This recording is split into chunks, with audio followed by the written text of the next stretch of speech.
Hello everyone, welcome back on Erratic Coder. Today in this video we are diving into one of the Golang key feature, that is interface. So interface is just a collection of multiple method declaration or the method signatures. This is an interface and here you can see that we have declared various type of the methods here. Now how can we implement these methods? How can we provide the definition of these methods?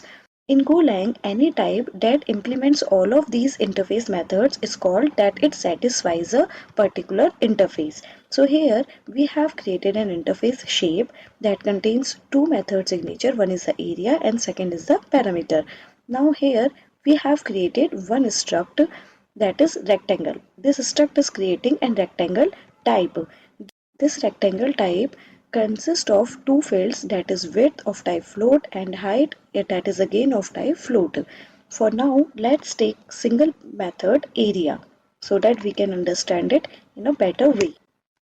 So what did I say? That any type that implements all of these interface methods satisfies a particular interface. Here I have taken an interface, this is a struct, and in this way I can attach the struct or I can attach the particular type to a method. So here the area method I have implemented with the help of this type rectangle, and this is the definition of this method we have given. Now what is the interface purpose in Golang? Interface helps us to achieve polymorphism in Go language. What does polymorphism says? That any method can have multiple forms. Any method can have various definitions. So here we have one of the definition with the help of rectangle type. Another variable we have taken circle. So here we have created circle type that contains one field radius, and in this way we have attached area method with another type circle, and this is another definition we can see of the same method area. So these are the two definitions we have with two different type of the same method area.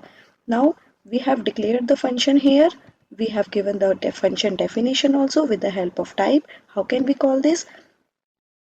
To call this, we will jump to the main function.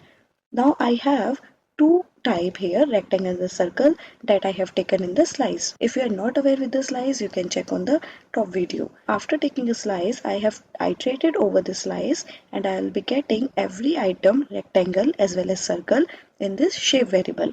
Now I will be calling area method with the help of this shape function. So in this way we can call the area method.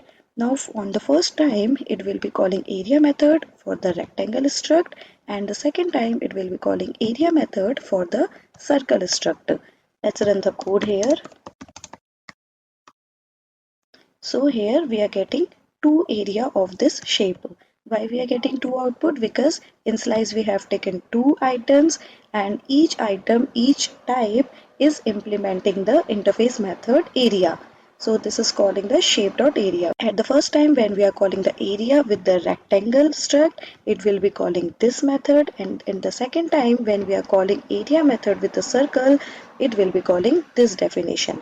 So this is an output we are getting, and in this way you can use the interfaces in Golang.